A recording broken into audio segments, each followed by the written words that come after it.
Hello, my name is Nick Bell, and I'm going to be presenting on the topic of whether Pluto should be a planet or not. It's of the opinion of some people that Pluto might be too small to be an actual planet, and even though I hold that same opinion, I'd like to try to present both sides of the debate, just to be fair. This guy is Neil deGrasse Tyson. In 2006, him and some colleagues at the Hayden Planetarium in New York decided to remove Pluto from a display of planets and to demote it to being a Kuiper Belt object, which is basically a glorified asteroid. And this is the book that he wrote in 2009, which allowed the reader insight into the volumes of hate mail that he received from the general public over this decision. In this book, he also tries to go over why everyone was so upset about this. It wasn't really the scientists, just the general people. That's where Walt Disney comes into play. In about 1936, which was about 6 years after the discovery of Pluto, Mr. Walt Disney created a lovable orange dog that a lot of people really connected with, who just happened to be named Pluto. And in the general public's eye, Mr. Tyson thought that the connection between Pluto the dog and Pluto the planet were pretty much all in the same, so that if they lost Pluto the planet, they were also losing Pluto the dog somewhere inside of them. That's when the Hubble telescope, well, let's skip ahead about 50 years when the Hubble telescope comes out and we start getting good pictures of what's going on way out there. We don't see just tiny little rocks or anything. We actually see the whole planets now, so we have a better idea of what maybe Pluto might actually be. Now the thing is, Pluto is really tiny right there.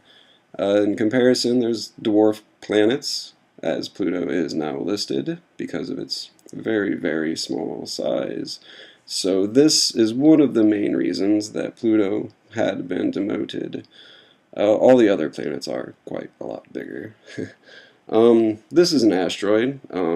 Looks nothing like Pluto, but it's comparable to what Mr. Tyson thinks Pluto really is. More of just a huge asteroid that happened to be able to hit an orbit with our sun because of its mass.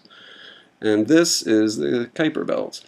Pluto lies pretty much inside of the Kuiper Belt for most of its orbit, and because it comes outside of the Kuiper Belt, a lot of people still think that it's an actual planet, yet it only passes through the Kuiper Belt as opposed to being an actual object.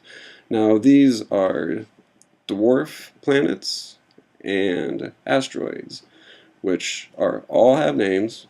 They are all tracked. We can see them, we know them, but do we really need to? This is my question.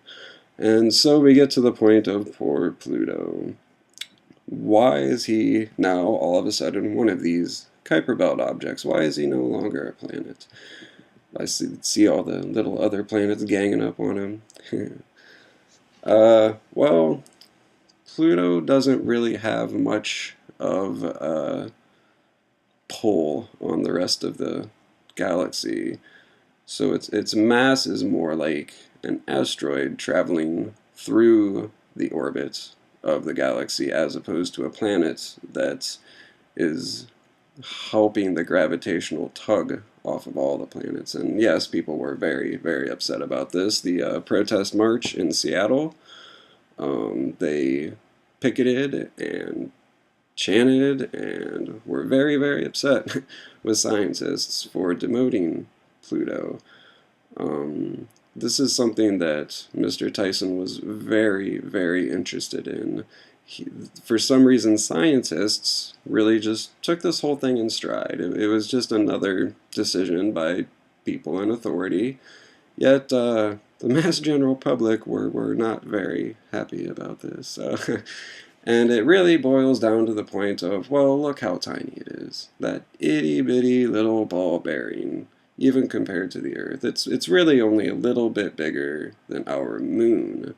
And that's something that some of the proponents for Pluto talk about, is the fact that, well, if Pluto is a planet, and it's just roughly the size of other moons, then why don't we call other moons planets as well? And that's basically where this guy is coming from, Mr. Matthew Thompson, who, in his opening statement for the book, expresses these very same ideas that maybe the moons should all have their own names, as opposed to simply being moons, be named planets instead of named moons. But that causes such a conundrum, because all of a sudden all objects could be planets if they're round and have some sort of orbit somewhere. Now this is the New Horizons satellite that has been launched towards Pluto and is closely arriving. It's around 10 AU to getting there. Hopefully this can shed some light on the whole situation for us. And this is my final, thought on this. We really need to get something on Pluto and figure out what's going on there. Is it a moon? Is it a planet? Does it have old dried riverbeds of some sort, or is it simply just a barren rock with absolutely nothing?